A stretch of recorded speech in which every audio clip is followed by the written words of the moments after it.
ओम नमो भगवते वासुदेवाय. सार्थ सुबोध ज्ञानेश्वरी.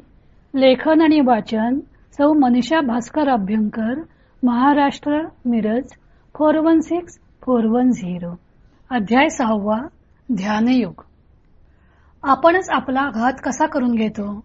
भाग पहिला. ओव्या आहेत 71 आणि 72 आणि गीतेचा श्लोक आहे 6.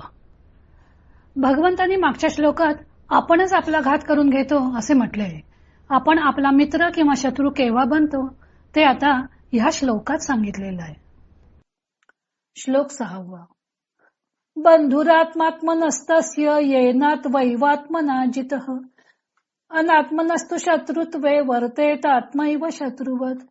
ज्याने स्वतः स्वतःला जिंकले म्हणजे आत्मस्वरूपाची प्राप्ती करून घेतली तो स्वतः स्वतःचा मित्र होय.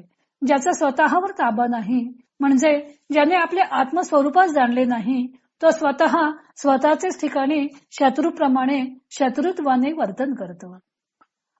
हा विचारून अहंकारू सांडिजे मग असं तिची वस्तू होईजे तरी आपली स्वस्ती सहजे आपण केली.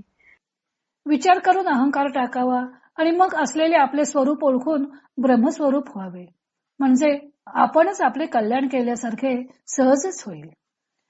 एरवी कोश कीटकाची या परी तो आपण या आपण वैरी जो आत्मबुद्धी शरीरी चारू स्थळी. नाहीतर शरीर हेच उत्तम समजून तेथे आत्मबुद्धी ठेवतो तो कोसल्याप्रमाणे आपणच आपला शत्रू होतो. मनुष्य प्रकृतीच्या अधीन असला कर्मविपाकाने बांधला गेला असला तरी आपला उद्धार आपणच करून घ्यायचा आहे असे भगवंतांनी मागच्या श्लोकात सांगितलं होतं व मनात आणल्यास ते ध्येय तो साधू शकतो.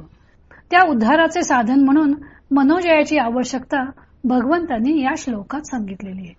भगवंत म्हणतात की ज्याने आपल्या बुद्धीने मन जिंकले त्याचीच बुद्धी त्याला बंधूप्रमाणे सहाय्यकारी होते, पण जो मनोजय करत नाही त्याची बुद्धी शत्रूप्रमाणे त्याच्या नाशाला कारणीभूत होते. आत्मोन्नती करणे ही गोष्ट ज्याच्या त्याच्या स्वाधीन आहे हे भगवंतांनी अन्वय व व्यतिरेकाने सांगितलेले आहे. जो आपले मन जिंकतो तो स्वतःचा बंधू होतो हा झाला अन्वय व जो मनोजय करत नाही तो स्वतःचा शत्रू होतो हा झाला व्यतिरेक.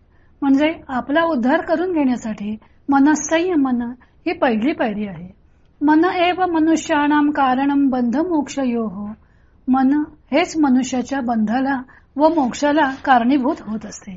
भगवंतांनी 5 व 6 या श्लोकांमध्ये आत्मस्वातंत्र्य वर्णिलेले आहे. तेव्हा मनुष्याने मनसंयमनाचा अभ्यास वाढवीत नेला पाहिजे व आपल्या बुद्धीने आपल्या मनाला जिंकले पाहिजे म्हणजे तो स्वतःच स्वतःचा उद्धार करता होतो व ज्याची बुद्धी इंद्रियांना न आवरता त्यांना भरकटू देते तो स्वतःच स्वतःच्या नाशास कारणीभूत होतो. ही गोष्ट जेवढी परमार्थात खरी आहे तेवढी लौकिकात सुद्धा खरीच आहे.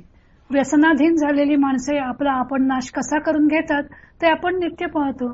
तेव्हा स्वतःच्या नाशाला आपण स्वतःच जबाबदार असतो, दुसऱ्याला दोष देण्यात अर्थ नाही. ज्ञानदेव 6व्या श्लोकाचा अर्थ उलगडून दाखवताना म्हणतात की देहाहंकार सोडला की मूळची वस्तू आपणच होतो. जीव ब्रह्मस्वरूपच आहे पण देहाहंकार आला की तो स्वतःला वेगळा समजू लागतो.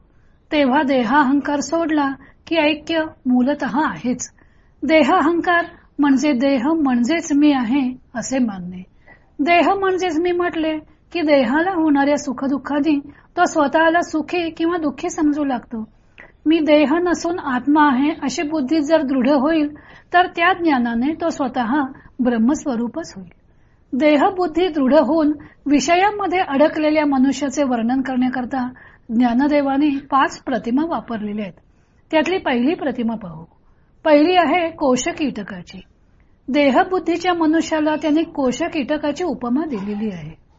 कोशकीट म्हणजे स्वतःच तयार केलेल्या कोशात स्वतःलाच अडकवून घेणारा किडा. देहबुद्धी असणारा मनुष्य तसाच आपणच आपल्या कल्पनांच्या जाळ्यात फसतो. विषयांमध्ये अडकलेल्या मनुष्याचे वर्णन ज्ञानदेवाने आणखी 4 प्रतिमा देऊन केलेले आहे. तो भाग आपण उद्या पाहू.